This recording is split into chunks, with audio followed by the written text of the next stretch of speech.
प्रभु राम देव भगवान अल्लाह खुदा ईश आदि नाम एक ही शक्ति के हैं।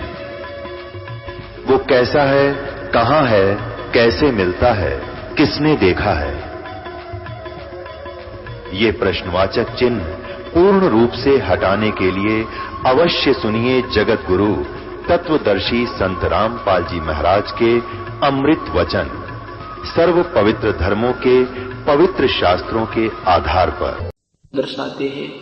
स्वयं ही ये संत बनते हैं, स्वयं ही भक्त बनते हैं, स्वयं ही प्रभु बनते हैं, स्वयं ही सब लीलाएं अपनी करके हम एक रोल करके एक परम भक्त में क्या गुण होते हैं, एक परम संत के क्या गुण होते हैं और पूर्ण प्रभु के अंदर कौन से गुण होते हैं, उन सब से युक्त थे वो मालिक। उन्होंने बताया है कि ये जग सारा रोगिया रे है।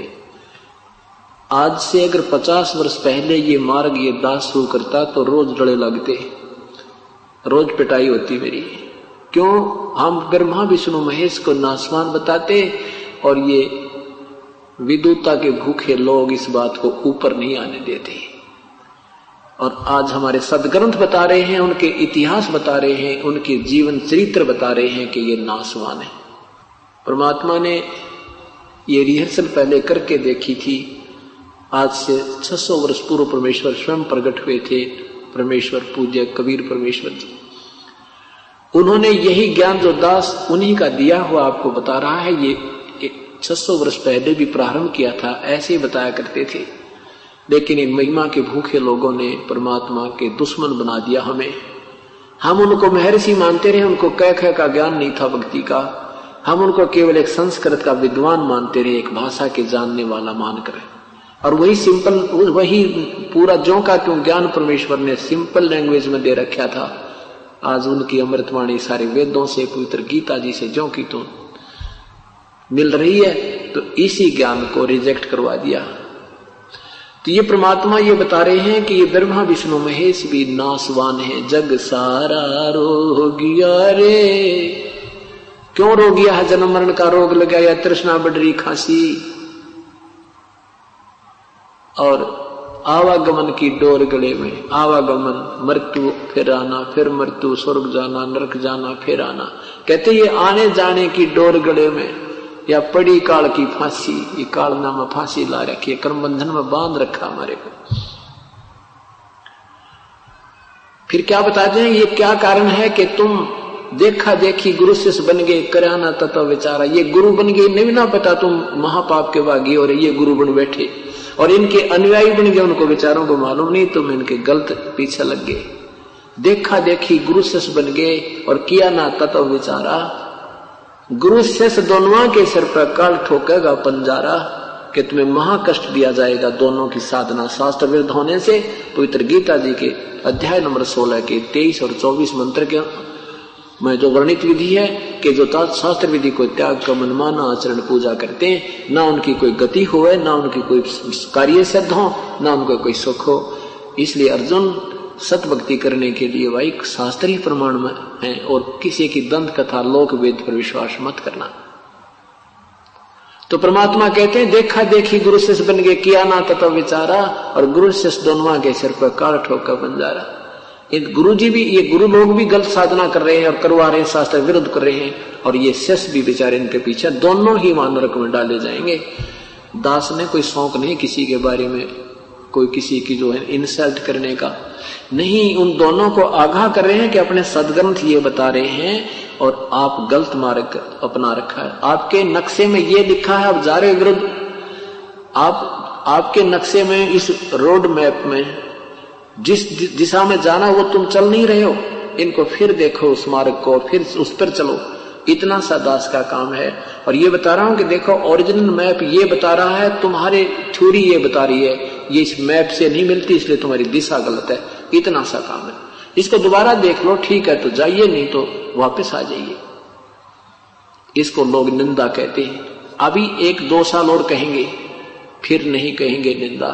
फिर तो एक परम कल्याण का मार्ग बताएंगे। एक संत ने कमाल कर दिया, इतना संघर्ष किया, दास के जाने के बाद दुनिया याद करा करेगी और इतिहास बनाए जाएंगे, लेकिन उसमें लाभ क्या होगा? सुखी महिमा करने का। अब मौका है, आओ दास के पास, उपदेश लो। दास को परमात्मा ने आपके लिए भेज रखा हुआ, जड़ी दे रखी है। ये सदा नहीं रहा करती, ये सदा नहीं रहा करते, ये सदा ये सतमार्ग नहीं चला करती। तो क्या बताते प्रभु के सच्चा सतगुरु कोई ना पूजे, इन झूठों जगपतियासी। अब देखो यहां आसपास कोई और संत आ जाता, लाखों की संख्या इकट्ठी हो जाती, और ये दास 10 वर्ष से संघर्ष कर रहा है इस मार्ग पर। ये कितने पुण्यात्मा स्वच्छ होकर आई है इस प्रभु के मार्ग में। तो परमात्मा कहते हैं साचा सतगुरु कोई ना पूजे, झूठों जगपतियासी। पतियासी मन विश्वास करते हैं इनके ऊपर, इन झूठों पर विश्वास करें और सच्चे को नहीं मानते। अंधे की बाँ बही गई अंधे ने, ये मार्ग कौन बतासी। अंधे की बाँ अंधा, यानी ज्ञानहीन को ज्ञानहीन दिशा दे रहा है। तो बताओ फिर रास्ता कौन बतावे, मार्ग कौन बतासी। फिर प्रभु कहते हैं कि सार शब्द सरजीवन बूटी। ये सार शब्द है ना, या वो सरजीवन बूटी है, यानी ये वास्तविक मंत्र है। इसका घिस घिस अंग लगाओ, यानी डट का भजन करे। और कहे कबीर तुम सत्कर मानो, जन्म मरण मिट जासी। क्योंकि अभी तक यही कहा करते, जन्म मृत्यु तो जीव की कभी समाप्त नहीं होती, ये तो अटल नियम है। परमात्मा कहते हैं तुम सत्कर मानो, विश्वास करो मेरे पे, इस वास्तविक विधि से तुम्हारा जन्म मृत्यु समाप्त हो जाएगा। अब ये सतलोक की महिमा गाने वाले ये कबीर साहब की वाणी चुरा के करने नो दीदार महल में प्यारा है, एक शब्द है प्रभु का, उसकी हल्दी की गांठ लेकर पंसारी बन गई। धन धन सतगुरु राधा स्वामी आले, इन्हें कह का बेरा नहीं, शब्द के बारे में इनको विवेचन नहीं है बिल्कुल भी। और ये पुराना नाना पंथ बना दिए, एक दूसरे तो प्रभु का भूखा, प्रभुता के भूखे। आगरा से ब्यास में श्री जयमल सिंह जी से के सावण सिंह जी से हुए, सावण सिंह जी के फिर ये बलोचिस्तानी सामस्ताना ने धन धन सतगुरु सच्चा सौदा शुरू कर दिया। एक ने सावण सिंह के शिष्य ने श्री दर्शन, उसने कृपाल सिंह जी ने दिल्ली में शुरू कर दिया। फिर कृपाल सिंह के 2 बागी शिष्य हो गए, एक ठाकुर सिंह, एक यो जो जय गुरुदेव, इन्हें मथुरा में जमटा गाड़ दिया, और ठाकुर सिंह ने और दुनिया डुबो दी। यानी किसी को कह का ज्ञान नहीं। ये कहते हैं परमात्मा सतपुरुष निराकार है, वहां सतलोक में प्रकाश ही प्रकाश है, वहां जाकर उसमें लीन हो जाना। बता भाई कौन जाओ वहां, कौन समुद्र में डूब गया मरे। इन्हों का भी अच्छे बाग बगीचे हैं, वहां घूमे फिरेंगे तो जी भी कर जानने, इन्हों के उसमें समा जाना है। कमाल की बात है, कोई ने कहा समुद्र में डूब कर मर जाना, उधर कौन जाओ, मूर्ख बेसक जा। तो वहां निराकार नहीं है, सारी चीज व्यवस्थित है, परमात्मा साकार है, वह हर चीज है। जैसे यहाँ व्यवस्था है जो की तो वहां पर है, लेकिन यहाँ के आहार में वहां के आहार में दिन रात का अंतर है। वो एक तत्व से बना हुआ आहार, एक तत्व से बना हुआ शरीर, और एक तत्व से बने हुए वहां पर तेज पुंज के वृक्ष हैं, तेज पुंज के बाग, तेज पुंज का वहां अमृत सरोवर भरे हैं, तेज पुंज का वहां प्रकाश, तेज पुंज के शरीर हैं, यानी वहां कभी मृत्यु नहीं होती। ये 5 तत्वों से बना हुआ ये कवर है, ये खत्म हो जाता है। इसके ऊपर 3-4 कवर कालना और चढ़ा रखे, उसके अंदर हमारा ओरिजिनल शरीर है, जिसका 16 सूर्य जितना प्रकाश है हमारा। और परमात्मा का, हमारे प्रभु का एक रोमकूप में करोड़ सूर्य मिला दे, करोड़ चंद्रमा मिला दे, वो भी कम पड़ जावे, इतना नूर प्रभु का है, इतना प्यारे लगते हैं वो, इतना सुंदर शरीर है। अरस कुरस पर श्वेत गुमट है, जहां सतगुरु का डेरा, श्वेत सतर सिर मुकुट विराज है, देखत नाम सचेरे नो। वहां पर सतलोक में एक बहुत बड़ा गुमट है, बहुत सफेद लंबा चौड़ा, उसके बीच में परमेश्वर कबीर साहब सतपुरुष रूप में विराजमान है। इतना सुंदर शरीर है उसमें उनका के ऊपर श्वेत छत्र है और श्वेत ही मुकुट है मालिक का, और उसमें से झिलमिल झिलमिल किरणें निकल रही हैं, और सुंदर शरीर है दाता का। उनका ज्यादा प्रकाश है, करोड़ सूर्य करोड़ चंद्रमा मिला दे एक रोमकूप में। और ये राधा स्वामी वाले भी न्यू कहे हैं कि उस सतपुरुष के एक रोमकूप दी शोभा, करोड़ सूर्य मिला दे, इतने ही चंद्रमा मिला दे, इतना सुंदर है। और फिर न को निराकार है, अरे तेरा गजब है। रोमकूप की तो है शरीर बिना, अकल कतीनहीन लोगों में भक्ति मार्ग की। वो अच्छी आत्माएं थी, पिछले जन्म के संस्कारी हंस थे, प्रभु की तलाश थी, ये फंस गए नकली संतों के और उन्हें ढूंढा ठा गए। क्योंकि जिसमें पूर्ण कमाई होती है उसकी शब्द में शक्ति होती है, और वो जो भी कहेगा का लाभ भी हो जाता है, तो वो भोली आत्मा उसको चिपक जाती है। कई लोग ऐसे, एक भक्त कह रहा था जी, हमने एक साधु देखा, बोला ले ये 500 का नोट तेरी गोज में डाल ले। वो उसने 500 का नोट अपनी जेब में डाल लिया, 5 मिनट पाछे देखा उसकी जेब में नोट नहीं पाया। कहाँ गया? देखियो मेरी जेब में रहा। अरे उससे सी उसके पर बूता होगी, अगले भाई तो महापुरुष पड़ा है, जादूगरी दिखा के सिद्धियां हैं ये। परमात्मा कहते हैं ड्रामेबाजी से भक्ति का कोई लिंक नहीं है।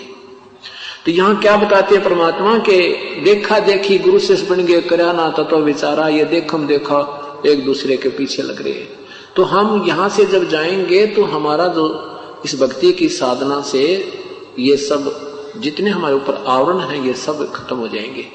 ये सूक्ष्म सतुर शरीर तो यही रह जाएगा, ये सूक्ष्म शरीर भी समाप्त हो जाएगा, कारण भी, महाकारण भी, कवल्य भी।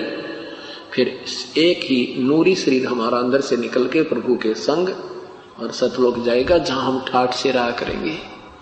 वहां रहने का स्थान ही वहां पर अपना, ये तो हम गलत फंस गया पर ये रहने का स्थान नहीं है, वो वास्तविक स्थान है। वहां पर बिल्कुल आनंद में रहते हैं, वहां प्रभु भी हमारे साकार हैं, हम भी साकार हैं, हमारे शब्द से वहां हमारी संतान उत्पन्न होती है। तो ये वहां हम ठाठ से सपरिवार रहते हैं, वही उसी की डुप्लीकेट कॉपी काल ने यहाँ कर रखी है। तो वहां चलेंगे, वहां ठाठ से रहा करेंगे, फिर कभी जन्म मृत्यु नहीं होगा। बोलो सतगुरुदेव की जय। जैसा कि आज सुबह के सत्संग में पुण्यात्मा सुन रही थी, अविनाशी परमात्मा कौन है, पूजा के योग प्रभु कौन है, प्रभु की परिभाषा से आप परिचित हुए। राम कहो, साहेब कहो, अल्लाह कहो, गॉड कहो, रब कहो, ये शक्ति बोधक शब्द हैं।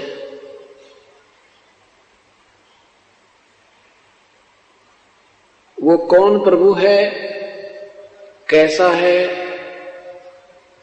कैसे उसकी प्राप्ति होती है, वो कौन कैसा है, कौन है, ये चारों पवित्र वेदों में, पवित्र कुरान शरीफ में, पवित्र बाइबल में, पवित्र अमृतवाणी उन महापुरुषों की जिन्होंने परमात्मा को साक्षात देखा है,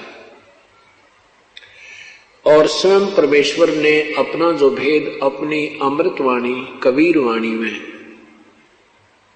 ज्ञान कराया है,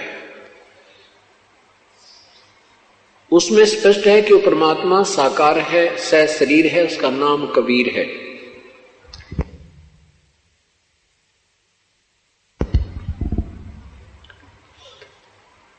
उसकी प्राप्ति कैसे होती है, ये ज्ञान पवित्र चारों वेदों में, पवित्र कुरान शरीफ में और पवित्र गीता जी में नहीं है, और न ही पवित्र बाइबल में है। उस परमात्मा के पाने की विधि केवल 5वें वेद में, सवसम वेद में है, जो परमात्मा ने स्वयं आकर के हमें बताया है अपनी सिंपल लैंग्वेज में, साधारण वाणी में, साधारण भाषा में, कबीर वाणी में, और फिर उन्हीं के द्वारा परमेश्वर पूर्ण परमात्मा की कृपा से, उन्हीं की रजा से जो अन्य महापुरुषों ने परमात्मा को देखा, उन की अमृतवाणी में भी परमेश्वर के पाने की विधि ज्यों की त्यों लिखी है। वेदों में और पवित्र गीता जी में ये संकेत है कि उस परमात्मा के पाने का 3 नाम का मंत्र है। पवित्र गीता जी अध्याय नंबर 17 के श्लोक नंबर 23 में ओम तत् सत इति निर्देश है ब्रह्मण त्रिविध समर्थ है। ब्रह्मण माने पूर्ण परमात्मा का, उस पूर्ण प्रभु का जो जाप करने का मंत्र ओम तत् सत है। ओम ब्रह्म का जाप है, तत् परब्रह्म का जाप है। ये तत् सांकेतिक है, यहां पर ओरिजिनल मंत्र नहीं है, ये वास्तविक मंत्र नहीं है। और सत भी ये सांकेतिक है। इसी प्रकार श्याम वेद संख्या नंबर 822 में उस परमेश्वर का नाम भी लिखा है कि वो परमात्मा 3 नाम का 3 मंत्र का जाप देकर अपने अनुयायी को, अपनी पुण्य आत्मा को, अपने भक्ति साथी, भक्ति को करने वाली आत्मा को सतलोक ले जाता है पाप रहित करके। वो 3 मंत्र, त्रितस्य नाम है, उसके 3 नाम का मंत्र है। अभी तक क्या कहा करते थे ये नादान संत, ऋषि, महर्षि कि परमात्मा निराकार है, केवल उसका प्रकाश देखा जा सकता है। फिर उसको अंग्रेजी में बोलने लगे, डिवाइन लाइट कहने लगे, डिवाइन लाइट। हिंदी में प्रभु का प्रकाश, दैवी प्रकाश, ईश्वरीय प्रकाश, स्वयं प्रकाशित है प्रभु, ये भी लिखते हैं और कहते हैं भगवान निराकार है। अब जैसे कोई हीरे को कहे कि वह स्वयं प्रकाशित, हीरा स्वयं प्रकाशित है, मणि स्वयं प्रकाशित है, ट्यूब स्वयं प्रकाशित है, और फिर कहें ट्यूब निराकार है, हीरा निराकार है, चंद्रमा स्वप्रकाशित है और चंद्रमा कहें निराकार है, सूर्य स्वयं प्रकाशित है और सूर्य को कहें निराकार है, तो उनको कुछ दिखाई नहीं देता। वो परिचित ही नहीं है, उन्होंने कभी सूर्य देखा ही नहीं है, ना चंद्रमा देखा और नहीं उन्होंने हीरा देखा है। सुनी हुई व्याख्या भी उनकी सही नहीं है। इसी प्रकार अभी तक परमात्मा को निराकार कहते रहे और वो साकार है। सभी प्रभु सहशरीर हैं, उनकी शक्ति और उनके शरीर के प्रकाश में भिन्नता है। जैसे सच्चिदानंद, सच्चिदानंद की क्या परिभाषा होती है? सत चित आनंद, यानी चित्त का, मन का सच्चा आनंद, जिससे मन को सही आनंद आवे उसको सच्चिदानंद कहते हैं। इसलिए प्रभु का एक उपमात्मक नाम सच्चिदानंद भी है। तो अब सच्चिदानंद किसे कहते हैं? जो मन को अच्छा लगे, मन भावन, सुभान।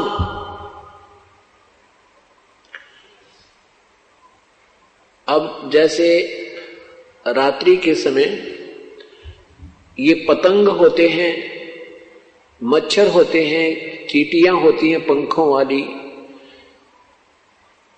जब रात्रि के समय कोई 40 वाट का बल्ब उदय हो जाता है, जग जाता है, 40 वाट का बल्ब जब जग जाता है तो वो सभी उसके ऊपर मंडराने लगती हैं, उसको सच्चिदानंद मान के। अब उनके मन को वो बहुत प्यारा लग रहा है, इसलिए उससे टक्कर लगा रही हैं, उसके प्यार कर रही हैं, उससे चारों तरफ घूम रही हैं। उस समय उनके लिए वो सच्चिदानंद है। और जब 100 वाट का उदय जग जाता है बल्ब, 100 वाट का बल्ब जग जाता है, तो वो फिर उस 40 वाले वाट के बल्ब को छोड़ के उस 100 वाट के बल्ब के चारों ओर फिर मंडराने लग जाती है। उस समय उनके लिए वो सच्चिदानंद हो गया, वो 40 वाट वाला सच्चिदानंद नहीं रहा। अब इन बातों को विचार करना, क्योंकि अब ज्ञान जो है, भक्ति जो है आपकी ज्ञान से रुकेगी और ज्ञान से ही चलेगी। अभी हमें ज्ञान नहीं मिला था, अज्ञान का गाटा जोड़ रखा था। कहते सतगुरु बिन काहू न पाया ज्ञाना, जो थो था वो छड़े किसाना। गुरु बिन वेद पढ़े सो प्राणी, समझ न सार रहे अज्ञानी। अभी तक ये महर्षि कहलाने वाले भी अज्ञानी थे, क्योंकि वो तत्वदर्शी संत उन्हें नहीं मिला था। आपका भाग्य उदय हो गया, क्योंकि देख ज्ञान है, इसको संस्कृत में है चाहे कोई इंग्लिश में लिखा है, और जिस भाषा को श्रोता समझते हैं और वक्ता जो है प्रवचन करता, उन्हीं की भाषा में उस गूढ़ ज्ञान को सिंपल लैंग्वेज में समझा देता है, तो आपके लिए वो ज्ञान आपके हृदय में साधारण भाषा में समा चुका है। आपके लिए वो ज्ञान ही चाहिए। भाषा का काम अपने विचारों को दूसरे तक पहुंचाने मात्र है, उसके बाद भाषा का कोई काम नहीं। फिर दो जिस भाषा में बोलते हैं उसी भाषा में बोलकर हम एक दूसरे से विचार विमर्श कर सकते हैं। तो अभी तक हमें किसी भी भाषा कोई भी ज्ञान सही नहीं था, श्रेष्ठ नहीं था। सच्चिदानंद नाम सुना था, पर सच्चिदानंद है क्या चीज, वो कौन है सच्चिदानंद, ये ज्ञान अभी तक हमें करा नहीं पाए। अब जैसे 100 वाट का बल्लभ जब उदय हुआ जगा तो वो सभी रात्रि में पतंग, वो सब जीव जंतु उस 100 वाट के बल्लभ की तरफ आकर्षित हो गए। उसके बाद 500 वाट का जगा दिया तो वो 100 वाट के छोड़कर 500 वाला सच्चिदानंद हो गया। 1000 वाट का जगा दिया तो वो 500 वाला भी फेल हो गया, फिर वो सच्चिदानंद हो गया। अब यही बात समझनी है। और जब उदय हुआ सूर्य, फिर वो सूर्य सच्चिदानंद हो गए, फिर वो आराम से अपने, क्योंकि सब जगह प्रकाश ही प्रकाश हो गया, वो आराम से बैठ गए। इसी प्रकार जैसे हम पहले श्री हनुमान जी की पूजा करते थे, बाबा श्याम जी की पूजा करते थे, भगवान ब्रह्मा विष्णु महेश पर पूर्ण रूप से आश्रित थे, हमारे लिए वही सच्चिदानंद थे, हमें वो अच्छे लगते थे। अब जैसे अब ज्ञान हुआ कि ब्रह्म की क्या स्थिति है, पर ब्रह्म की क्या स्थिति है, ब्रह्मा विष्णु महेश की क्या स्थिति है, इससे हम परिचित हो गए। तो अब हमारे लिए जो सच्चिदानंद हो गया वो कबीर परमात्मा पूर्ण ब्रह्म, अब हमारे लिए वो सच्चिदानंद है। इसी प्रकार पवित्र गीता जी में लिखा कि अर्जुन, जब तत्व ज्ञान के कारण, जब तू तत्व ज्ञान से परिचित हो जाएगा और तेरी बुद्धि नाना प्रकार के भ्रमित करने वाले शास्त्रों के ज्ञान से हटकर एक तत्व ज्ञान पर टिक जाएगी, स्थिर हो जाएगी, तब तो तू योगी होगा, तब तो तू भगत बनेगा, भक्ति के योग्य होगा, निसंशय होकर तू भक्ति करेगा। गीता जी अध्याय नंबर 2 के मंत्र 46 में लिखा है कि जब अर्जुन एक बहुत बड़े जलाशय, बहुत बड़े तालाब की प्राप्ति के उपरांत छोटे जलाशय में जैसी श्रद्धा रह जाती है, ऐसी तेरी पूर्ण परमात्मा के ज्ञान से, उसके गुणों से परिचित होने के उपरांत अन्य भगवानों में ऐसी आस्था रह जाएगी। कितना साधारण और कितना प्यारा विवरण किया है, कितना प्रमाणित विवरण दिया है कि जैसे एक बहुत बड़े सरोवर की प्राप्ति हो जाए जिसमें पानी जल चाहे 10 वर्ष वर्षा ना हो तो भी समाप्त नहीं होता, तो उस समय उसमें जो श्रद्धा बन जाएगी, आस्था बन जाएगी, उस छोटे तालाब में जिसका जल ग्रीष्म ऋतु में समाप्त हो जाता है यदि वर्षा फिर ना होता है, तो जो उस तालाब पर छोटे जलाशय पर आश्रित प्राणी थे उनको वो मिल जाए, वो बड़ा सरोवर पता लग जाए, तो वो छोटा सरोवर बुरा नहीं लगता, वो काम चलाओ सरकार है, लेकिन वो श्रद्धा न्यारी हो जाएगी और उसी में आस्था आप ही बन जाएगी। ऐसे हमें पूर्ण ज्ञान, पूर्ण परमात्मा के तत्व ज्ञान के हो जाने के उपरांत हमारी श्रद्धा ऑटोमेटिकली अपने आप उस पूर्ण परमात्मा में बिल्कुल दृढ़ हो जाएगी। आप सच्चिदानंद की परिभाषा से परिचित हुए कि जब तक ब्रह्मा विष्णु महेश की का ज्ञान था हमारे लिए सच्चिदानंद थे, और ब्रह्म की का ज्ञान हुआ तो ब्रह्म तक साधना करते थे ये ऋषि लोग, ज्ञानी लोग, इनके लिए वो ब्रह्म सच्चिदानंद था।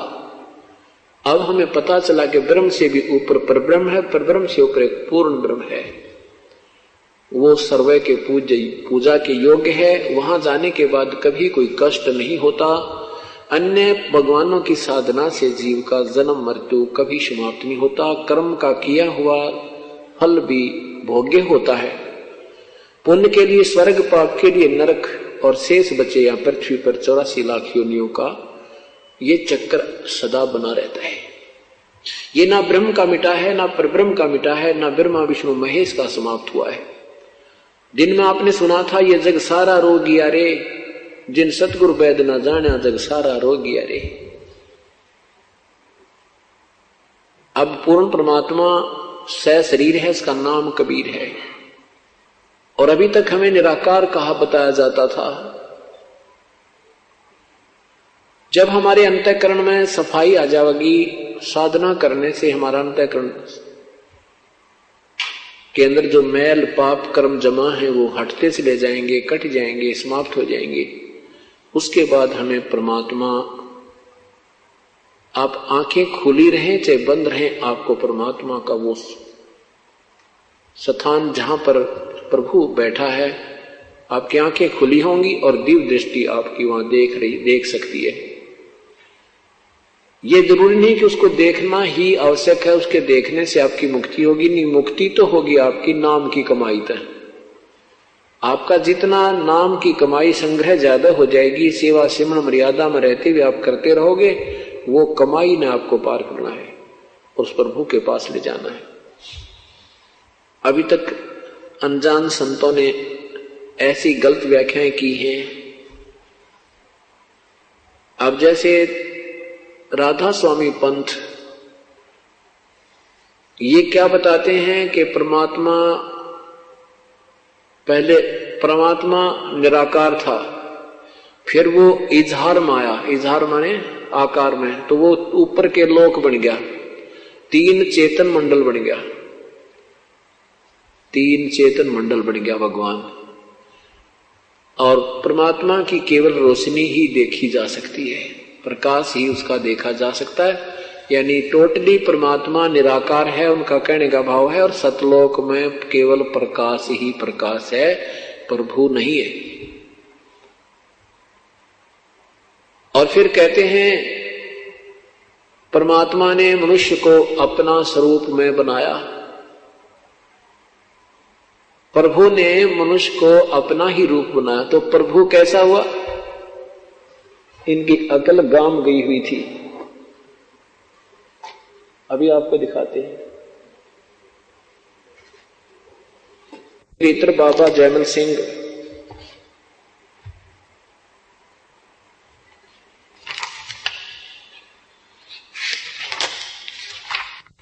इनके द्वारा सृष्टि रचना पढ़ियो, आनंद आएगा। जैसे बालक भी अच्छी विवरण, हमारे तो बच्चे भी इनसे 100 गुना अच्छी ज्ञान बता देंगे। इन्होंने क्या बताया है देखिएगा। जीवन चरित्र परम संत बाबा जयमल सिंह जी महाराज का, लेखक हैं कृपाल सिंह जी, और कहां से प्रकाशित है?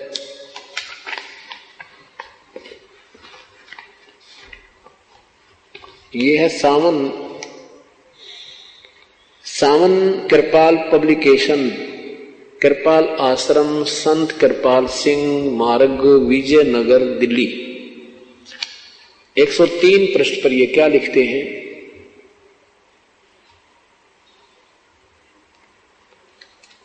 ये नीचे देखना, ये 103 पृष्ठ है इनका, ये देखना, नीचे देखना।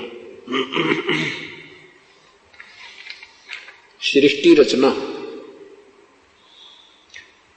वह प्रभु अपने निज स्वरूप में निराकार, निज स्वरूप में निराकार, निर्गुण और अनाम था। उसका न कोई आकार था, न गुण, न कोई नाम था। वो वर्णन से परे की बात चीज थी। नेति नेति कहकर ही उसका संकेत दिया जा सकता था। अर्थात वह प्रकाश भी नहीं, अंधेरा भी नहीं। बताओ, इनकी अकल देखो, चुटकुले से सुना रखे ने। प्रकाश भी नहीं, अंधेरा भी नहीं, और क्या वही फिर प्रकाश और अंधेरा नहीं तो फिर है क्या? तीसरी बीच की कौन सी वस्तु हुई?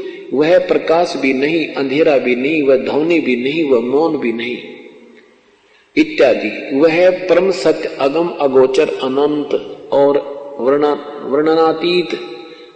अतीत है। यही सिर हकीकत, सबकी सृजन और सबकी जीवन आधार हकीकत थी, जिसने सारी रचना रची। जब वह अनामी प्रभु अभिव्यक्त में आया, अभिव्यक्त माने आकार में आया, तो अलख, अगम और सतनाम हुआ। वो तेरा गजब है। ये सतनाम को क्या कहते हैं? सतलोक को कहते हैं। अलखलोक बन गया, अगम लोक बन गया, और सतनाम, सतलोक को ये सतनाम कहते हैं। सतलोक को सतनाम हो गया। हे भगवान, यह तीन निर्मल चेतन बने, धवनी हुआ। बस अब देखो यहां निराकार बता, और इसके 20 पृष्ठ पे, इसी के 20 पृष्ठ पे क्या कहते हैं कि भगवान ने इंसान को अपना ही स्वरूप बनाया। अरे तेरा गजब हो यो, हे भगवान। ये देखो 20 पृष्ठ पे,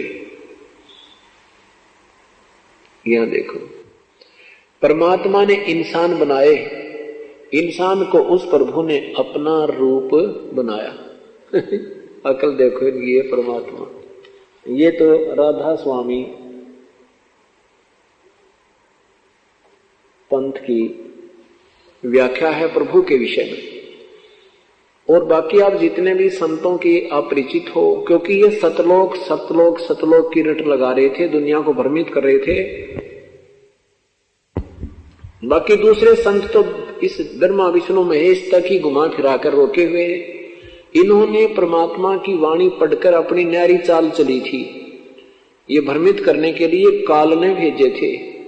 अब इनकी सारी जो है ना व्यवस्था, सारी जो व्याख्या थी, वो सारी फेल होगी और सदग्रंथों के सामने यह जो ना रिजेक्ट हो जाएगी। तो इसमें ये परमात्मा को, सतपुरुष को निराकार कहते हैं। और अपनी व्याख्या से लिख रखे हैं कि परमात्मा ने मनुष्य बनाए और अपना ही स्वरूप बनाया, तो परमात्मा मनुष्य जैसा है, इति सिद्धम।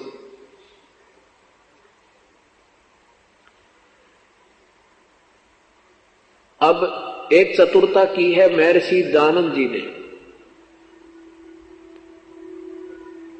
महर्षि दयानंद जी वेदों के ज्ञाता माने जाते थे, वेदों के ज्ञाता और बड़े विद्वान पुरुष मानते हैं। और उनको वेदों का कह कह का भी ज्ञान नहीं है। वेदों में क्या लिखा है उनके सत्यार प्रकाश में उवाबाई बोल रखी है। सत्यार प्रकाश में लिखा है कि परमात्मा निराकार है, और वेदों में वर्णन है कि परमात्मा सशरीर है। वेद ज्ञान के तुलना में सत्यार प्रकाश -0 है। और आज तक ये महापुरुष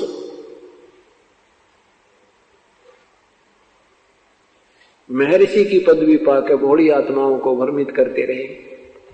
इनको वेदों के ज्ञाता, संस्कृत के विद्वान पुरुष मानते रहे, लेकिन किसी एक भाषा का विद्वान हो जाना कोई बड़ी बात नहीं होती। वो दूसरी भाषा में वो फेल होता है। जो संस्कृत जानता उसको अंग्रेजी नहीं आती, तो अंग्रेजी में विद्वान नहीं हुआ, अर्थात वो फेल हुआ। अब देखिएगा यजुर्वेद में सत्यार प्रकाश में समोल्लास नंबर 7 में, सत्यार प्रकाश के समोल्लास नंबर 7 में अपनी कलम से लिख रहे हैं कि परमात्मा निराकार है। देखना, यह सत्यार प्रकाश महर्षि दयानंद सरस्वती रचित, महर्षि दयानंद सरस्वती के द्वारा रचा हुआ है। और ये देखना का समोल्लास 7वां समोल्लास है। और यहां लिखा है प्रश्न ईश्वर साकार है व निराकार, उत्तर निराकार है। ये 154 पृष्ठ पे है और 155 पर आप ही साकार सिद्ध कर रहे हैं। देखना, प्रश्न है कि क्या स्तुति आदि करने से ईश्वर अपना नियम छोड़कर स्तुति प्रार्थना करने वाले का पाप छुड़ा देगा? उत्तर नहीं। प्रश्नकर्ता कहता है तो फिर स्तुति प्रार्थना क्यों करना? उत्तर उनके करने का फल अन्य ही है। प्रश्न क्या? उत्तर महर्षि जी देते हैं कि स्तुति से ईश्वर में प्रीति, उसके गुण कर्म स्वभाव से अपने गुण कर्म का स्वभाव का सुधरना, और प्रार्थना से निरअभिमानता, उत्साह और साहस का मिलना, उपासना से परब्रह्म से मेल और उसका साक्षात्कार होना। उपासना से परब्रह्म से मेल और उसका साक्षात्कार होना। मेल किससे होता है? साकार से होता है, और साक्षात्कार भी साकार से होता है। परब्रह्म यानी ब्रह्म से भी कोई और भगवान परब्रह्म, और ये ब्रह्म से अन्य कोई प्रभु नहीं मानते। इति सिद्धम के ये सारा उआबाई का ज्ञान था, और कारण यही था कि गुरु बिन वेद पढ़े सो प्राणी, समझ न सार रहे अज्ञानी। महर्षि दयानंद जी के गुरुदेव जो थे बचपन से ही नेत्रहीन हो गए थे। माता के कारण माता निकली थी, ये मोटी मोटी उसकी आंखों में भी निकल गई थी। वो बचपन से अंधे हो गए थे। वो भी ब्राह्मण थे, और महर्षि दयानंद जी उनके शिष्य थे श्री ब्रिजानंद जी के। तो यहां बताते हैं कि गुरु बिन काहू न पाया ज्ञाना, जो थोथा वो छड़े किसाना। गुरु बिन वेद पढ़े सो प्राणी, समझे ना सार रहे अज्ञानी। ये महर्षि दयानंद जी महर्षि नहीं थे, अज्ञानी थे, क्योंकि एक तरफ लिख रहे निराकार, अगले पर सिद्ध कर रहे हैं वो साकार है। उसकी उपासना से उससे मेल, उसका साक्षात्कार हो जाना। और वेद बताते हैं प्रभु सशरीर है। अपनी कलम से फिर वेदों में लिख रहे हैं। यजुर्वेद अध्याय नंबर 1 का मंत्र नंबर 15 और अध्याय नंबर 5 का मंत्र नंबर 1 स्पष्ट कर रहा कि अग्ने तनुरसी परमात्मा सशरीर है। विष्णुवे तवा सोमस्य तनुरसी, उस सब के पालन करता अमर पुरुष, चंद्रमा की तरह प्रकाशित, चंद्रमा जैसे सुंदर भगवान का शरीर है, उस सर्व पालन कर्ता का शरीर है। देखिए ये महर्षि दयानंद द्वारा अनुवादित है, और अध्याय नंबर 1 का मंत्र नंबर 15 है। ये देखना, ये है यजुर्वेद भाषा भाष्य प्रथमो अध्याय, और ये 15वां श्लोक है। अग्ने तनुरसी है। अग्ने तनुरसी परमात्मा सह शरीर है। अग्नि माने परमात्मा। इसमें इन्होंने 11 शब्दों के अर्थ ही छोड़ दिए।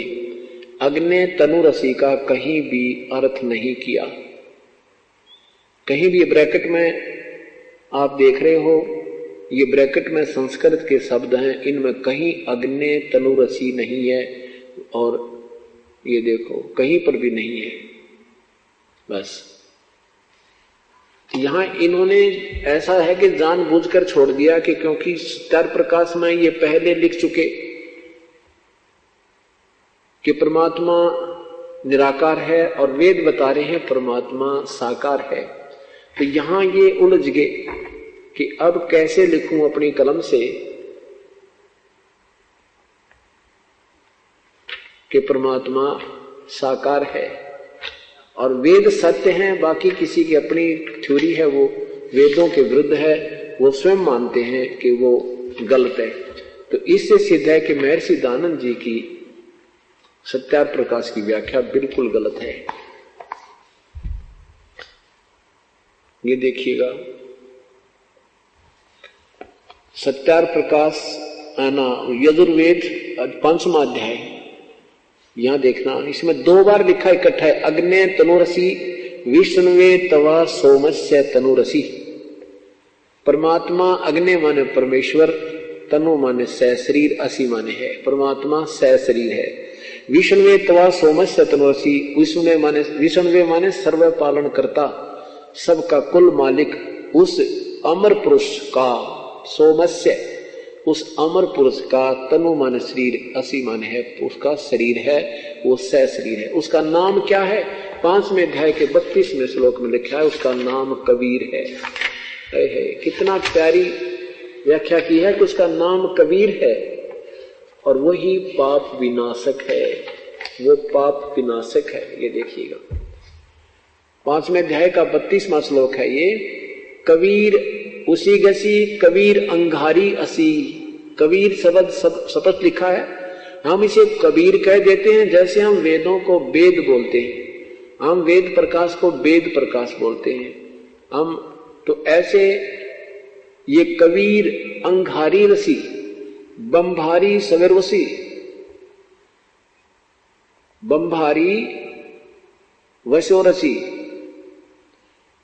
तो इसका क्या अर्थ बनता है कि हे जगदीश्वर, जिस कारण आप, अंघारी माने खोटे, अंघारी का मतलब होता है पाप का शत्रु। अग माने पाप, अरि माने शत्रु। पाप का शत्रु, जीवों का शत्रु लिखा है इन्होंने, खोटे चरण वाला जीव, यहां है पाप का शत्रु। इन्होंने ये कबीर के स्थान पर ये कवि बना दिया, 2 अपसर्ग लगा दी। अब यहां अगर यजुर्वेद है, ये यजुर्वेद, इसको यजुर्वेद संधि छेद कर दें हम और यहां 2 अपसर्ग लगा दें इस यजुर्वेद पर, यजु कर दें, तो भी इस यजुर्वेद का ही संकेत होता है। जहां पर यजु भी लिखा होगा तो स्पष्ट होगा कि वो यजुर्वेद में व्याख्या है। इति सिद्धम, जहां ये कवि भी इन्होंने कर दिया, ये कबीर, तो जैसे पुनर को भी पुनः कर सकते हैं, तो इन्होंने ये कवि कर दिया। यहां कबीर लिखना था, कबीर वो कबीर देव है, पापों का शत्रु वो कबीर देव है। बंभारी माने बंधन के शत्रु, बंभारी बंधन के शत्रु अर्थात बंदी छोड़, और वो सतलोक में रहते हैं। ये देखो रतधामा, अपनी संस्कृत में है रतधामा, इन्होंने लिखा सतधाम युक्त हैं, सतधाम युक्त हैं, यानी सतलोक में रहता है। वो कबीर परमात्मा है और सतलोक में रहता है। अब इन्होंने अग्नि माने, ध्यान देखिएगा कि 5वें अध्याय का प्रथम श्लोक का कैसे अनुवाद किया है, इसको आपको दिखाते हैं।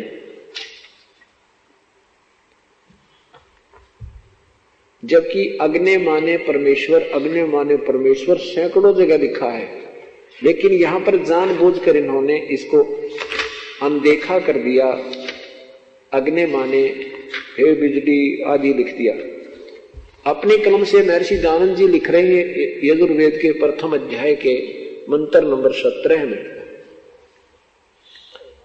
यहां देखो प्रथम अध्याय, और यहां देखें ये 4 मंत्र में, यहां देखो इधर ये 5वें मंत्र में, प्रथम अध्याय के 5वें मंत्र में अग्नि, अग्नि माने सत उपदेश करने वाले परमेश्वर, अग्नि माने परमेश्वर। आगे देखो, ये देखो इन्होंने कैसा कमाल किया है। जब सही आया ना समय, वो छोड़ ही दिया अक्षर। ये 10वें अध्याय में, यहां देखो आगे ना, प्रथम अध्याय में, और ये मंत्र नंबर है 11, यजुर्वेद अध्याय नंबर 1 का नीचे देखो, ये 11 नंबर मंत्र है। इसमें अग्नि शब्द है, अग्नि, और इन्होंने इसका 3 बार अर्थ किया कि ऐसा भी हो सकता है, ऐसा भी हो सकता है। प्रथम में क्या लिखा कि अग्नि माने जगदीश्वर, और दूसरी बार क्या, अब दूसरा पक्ष, यानी पहला तो ये बना दिया कि हे अग्नि हे जगदीश्वर, और दूसरा पक्ष लिखा हे अग्नि, अग्नि माने हे अग्नि परमेश्वर, अग्नि माने हे परमेश्वर। और तीसरे में क्या लिखा है, तीसरा पक्ष भी है, कहते हैं मैं शिल्प, अग्नि माने अग्नि है उसको वहन करने वाला शिल्प विद्या की सिद्धि के लिए। अर्थात 2 मत अग्नि माने न परमेश्वर लिखा है, एक में अग्नि माने अग्नि भी लिखा है। तो यहां अगर 15वें मंत्र में ये या करके भी लिख दे तो भी परमात्मा लिख दें तो परमात्मा सशरीर है। अब 13वें श्लोक में भी लिखा है अग्नि, अग्नि शब्द है, 2 बार इन्होंने अर्थ किया है। यह मंत्र का प्रथम अर्थ है, क्या लिखा है, अग्नि, भौतिक अग्नि, और दूसरा क्या लिखा है, ये देखो नीचे, अग्नि माने परमेश्वर की। या करके एक ही मंत्र का 2 बार अनुवाद किया है, एक बार तो भौतिक अग्नि किया है, दूसरी बार इस 13वें मंत्र में प्रथम अध्याय के में तो दूसरी बार अग्नि माने परमेश्वर किया। और यदि 15वें में ऐसे ही कर दे, 15वें में अगर ऐसे एक तो इनकी मान ले, अगर इसने यहां कुछ नहीं देखा इन्होंने, अग्नि तनुरसी। अच्छा, अब 5वें अध्याय का प्रथम मंत्र देखें, इसको इनके अनुवाद के अनुसार अगर या करके भी कर दे, जैसे इन्होंने या करके किया है, तो भी परमात्मा अर्थ बनता है।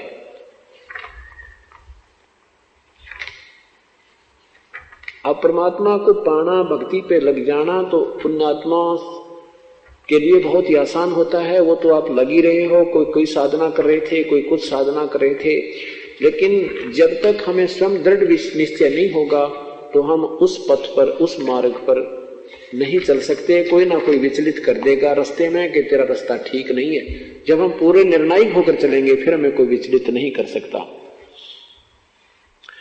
अब पंचम 5वें अध्याय का पहले मंत्र में इन्होंने कैसे अनुवाद किया है, जहां अग्नि माने इन्होंने बिजली प्रसिद्ध रूप किया है। देखो, हे मनुष्यों, सीधा अर्थ है अग्नि तनुरसी।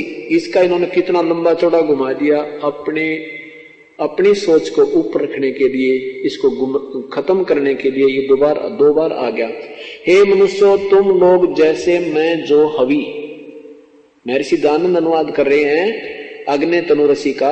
हे मनुष्यों, तुम लोग जैसे मैं जो हवि, बिजली प्रसिद्ध रूप अग्नि के, है यहां अग्नि माने बिजली लिख दिया, बिजली प्रसिद्ध रूप अग्नि के तनु शरीर के समान असी माने है।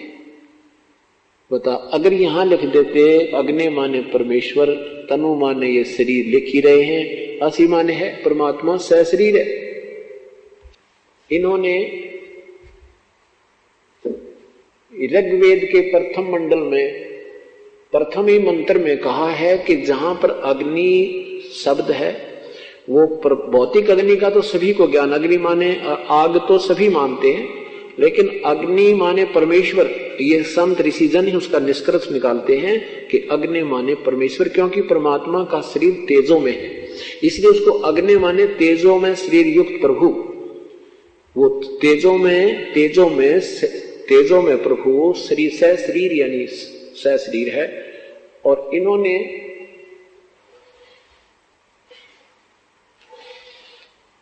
इन्हीं की उस दृष्टिकोण से एक वेद भिक्षु नाम के महापुरुष आर्य समाजी ने ही श्याम वेद का अनुवाद किया है। और उसमें जहां भी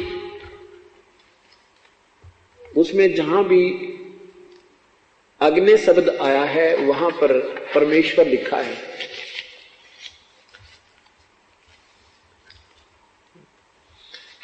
वहां पर परमेश्वर लिखा, देखिएगा,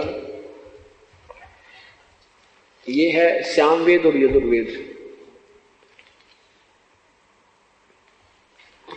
और इसके लेखक कौन हैं? इकट्ठी जल्द की है श्यामवेद और यजुर्वेद की। इसके लेखक हैं प्रकाशन प्रधान कार्यालय दयानंद संस्थान वेद मंदिर, महात्मा वेद भिक्षु सेवा आश्रम, मुखमेदपुर, दिल्ली। नीचे देखना प्रकाशन है, प्रकाशक है पंडिता राकेश रानी, अध्यक्ष दानंद संस्थान, आर्य समाज मार्ग, करोल बाग, नई दिल्ली। इस महापुरुष ने महर्षि दयानंद के द्वारा दिए गए ऋग्वेद में और श्याम वेद में जो विवरण है, और उसके ऋग्वेद और सत्या प्रकाश विवरण, उसके आधार पर श्याम वेद का प्रथम अध्याय, ये प्रथमो अध्याय क्या लिखा है?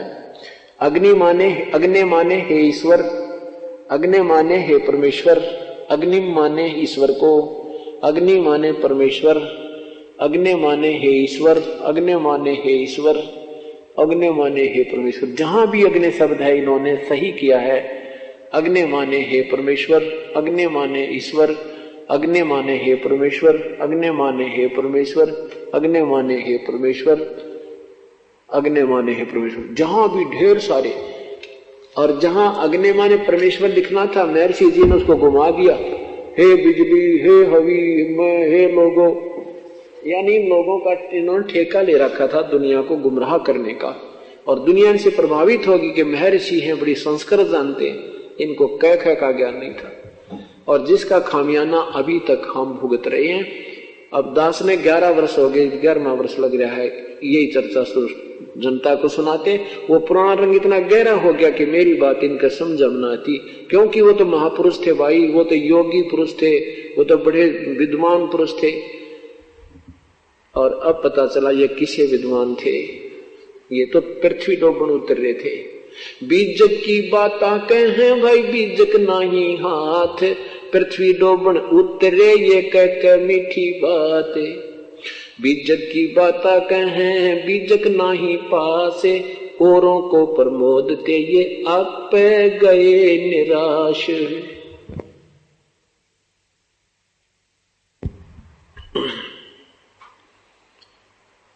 परमात्मा सह शरीर है, उसका नाम कबीर है। अब हमने ये निर्णय हुआ कि पूर्ण परमात्मा कबीर साहिब है, वो पाप क्षमा करता है, वो पाप विनाश करता है। जैसे महर्षि दयानंद जी ने क्या लिखा है, प्रश्नकर्ता ने पूछा क्या परमात्मा साधना करने वाले का प्रभु कभी तो पाप अक्षमा करता है या नहीं? उत्तर दिया महर्षि दयानंद जी ने कि नहीं, प्रभु पाप अक्षमा नहीं करता। उससे क्या लाभ है? कहता और लाभ है, उससे और लाभ है। क्या लाभ है? कि परमात्मा की स्तुति से, उपासना से, उसमें उसका मेल, परब्रह्म से मेल और उसका साक्षात्कार होना, आपने अभी पढ़ा था। उसके बाद फिर इसी विषय में 163 पृष्ठ पे सातवें समोल्लास के इसी पुस्तक के सत्यार्थ प्रकाश के 163 पृष्ठ पर आप देखिएगा। ये सत्यार्थ प्रकाश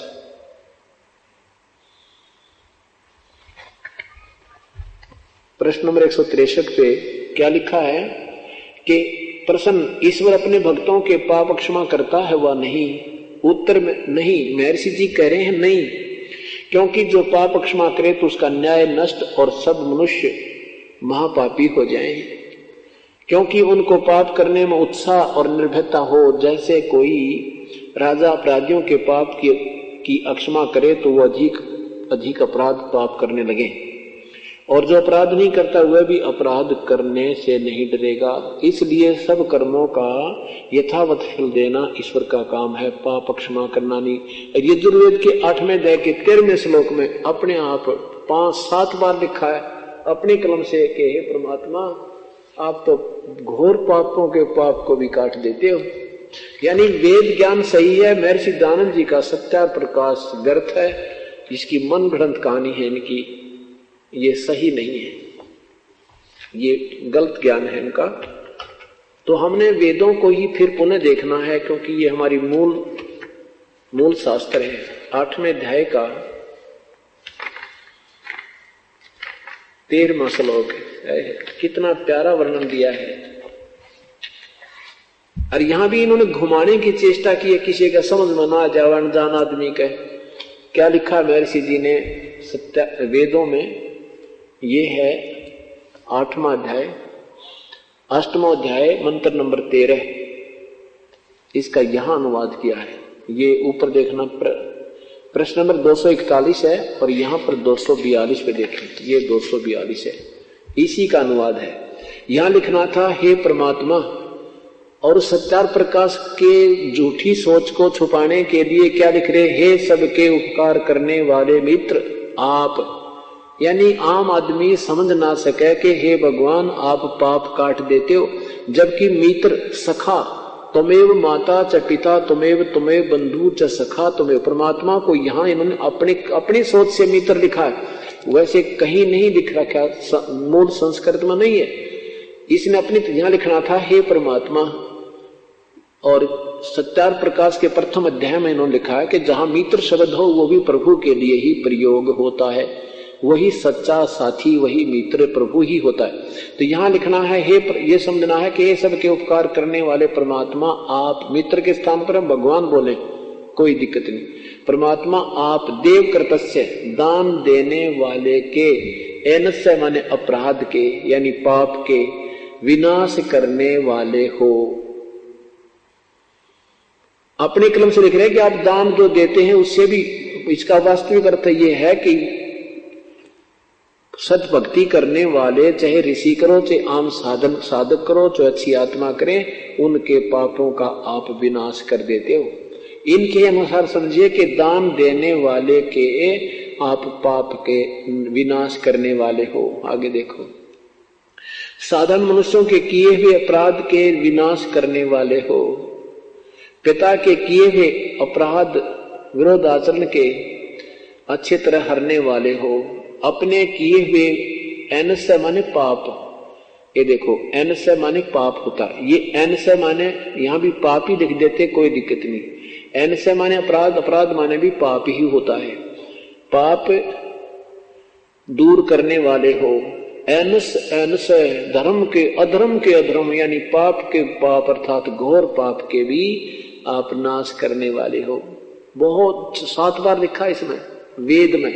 ये तो शुक्र है एक ही मंत्र में 7 बार लिखा, जो एक बार होता है इसमें घुमा जाता है। आम व्यक्ति तो हिंदी पढ़ता है, संस्कृत नहीं देख पाता। ये तो प्रभु ने कृपा करी इस दास पे, अब इस दास को बुद्धि दी मालिक ने, और इन अनजानों किया चोरी पकड़ी गई। हमारे मूल सदग्रंथ आज भी ज्यों के त्यों हमें गवाही दे रहे हैं, और इन संतों की बातों पर अब हमने नहीं आना है। अपने सदग्रंथों को स्वयं पहचानना है, स्वयं देखना। हम कोई बालक नहीं है, शब्दकोश अपने पास है, मूल संस्कृत अपने पास है, इनके द्वारा की हुई संस्कृत अनुवाद हमारे पास है। हम 2 मिनट में निर्णय कर लेंगे। यही कारण है कि अब ये सारे शांत होते जा रहे हैं और सबको पता चल गया तुम बिल्कुल फ्यूज हो, तुम्हारे पास खक नहीं है। अगर ये 50 साल पहले ये कहानी शुरू हो जाती तो ये विनाश करा देते। ऐसे व्यक्ति हैं, लेकिन परमात्मा ने बड़ी मेहर की अपने बच्चों पे कि अब ये सतभक्ति जन जन तक जाएगी, सब सुखी हो जाएंगे, सब विकार रहित हो जाएंगे, परमात्मा में आस्था रखेंगे। ये बढ़ता हुआ जो हाहाकार, लूटा खसोटी, अपराध बढ़ रहे हैं, ये समाप्त हो जाएंगे, प्रभु पर आश्रित हो जाएंगे, परमात्मा से डरने वाले होंगे, और फिर ये मानव जीवन सब प्राणी सुखी हो जाएंगे, सतभक्ति करके अपने सतलोक चलेंगे। जैसे परमात्मा साकार में हमें ज्यादा लाभ देता है, निराकार क्या है, साकार क्या है। कोई सरगुण में रीज रहा भाई, कोई निर्गुण ठहरावे, दादू गति कबीर की हमसे कही ना जावे। कोई तो भगवान को निराकार कहता है, कोई साकार कहता है। कहते हैं उस परम पिता के विषय में तो वही बता सके उसकी क्या स्थिति है। कैसे? जैसे सरगुण निर्गुण साकार निराकार की व्यवस्था बताते हुए आदरणीय गरीबदास साहिब कहते हैं, फूल सही सरगुण कहा वो निर्गुण गंध सुगंध, मन माली के बाग में भंवर रहा का बंद। जैसे फूल तो सरगुण है, साकार है, उसमें से निकल रही गंध सुगंध वो निराकार है। यहां आसपास कोई फूलों की फुलवाड़ी हो और दूर तक हवा के रुख में मनमाने 1 किलोमीटर दूर तक भी वो सुगंध आ रही होती है, वो निराकार। उसकी सुगंध, उसका प्रभाव वो अदृश्य दूर तक प्रभावित कर रहा है, और मूल स्थान एक, मूल वस्तु एक स्थान पर है। ऐसे ये निर्गुण प्रभाव प्रभु का पूरे संसार को कंट्रोल कर रहा है। परमात्मा सशरीर साकार है, फूल बिना सुगंध नहीं हो सकती। अब फूल साकार है तो उससे सुगंध निकल रही है, सूर्य साकार है उसमें से प्रकाश आ रहा है। और तीसरी जो कहते हैं सरगुण निर्गुण से न्यारा है, वो क्या चीज है वास्तविकता उसकी, कि जैसे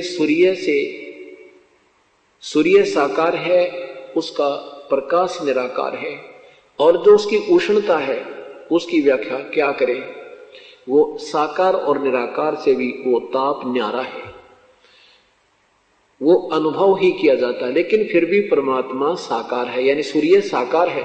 ऐसे ही परमात्मा से ही सरगुण और निर्गुण और उससे न्यारी भी जो व्यवस्था है जो हमें वहां सुख देगी वो और भी न्यारी है।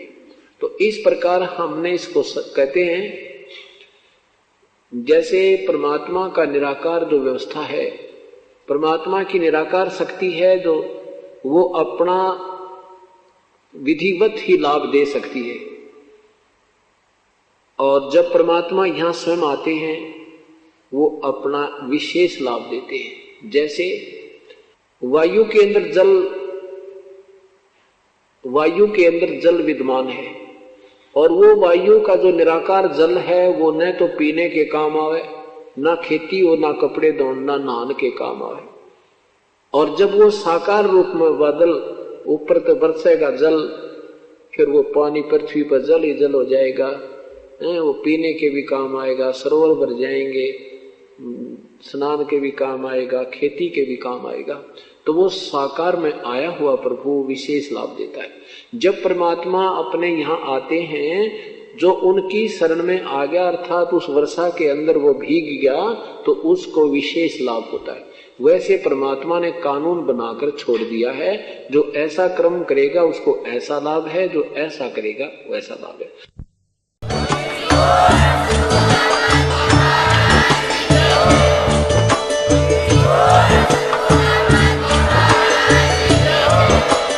आप सुन रहे थे जगत गुरु तत्वदर्शी संत रामपाल जी महाराज जी के मंगल प्रवचन। अधिक जानकारी के लिए विजिट कीजिए हमारी वेबसाइट www.jagatgururampalji.org। संत रामपाल जी महाराज जी के शुभ आशीर्वाद से पूरे विश्व भर में 500 से भी ज्यादा नाम दीक्षा केंद्र हैं, जिन पर संत रामपाल जी महाराज जी द्वारा ऑनलाइन निशुल्क नाम दीक्षा दी जा रही है। अपने नजदीकी नाम दीक्षा केंद्र का पता करने के लिए संपर्क करें 8222880541।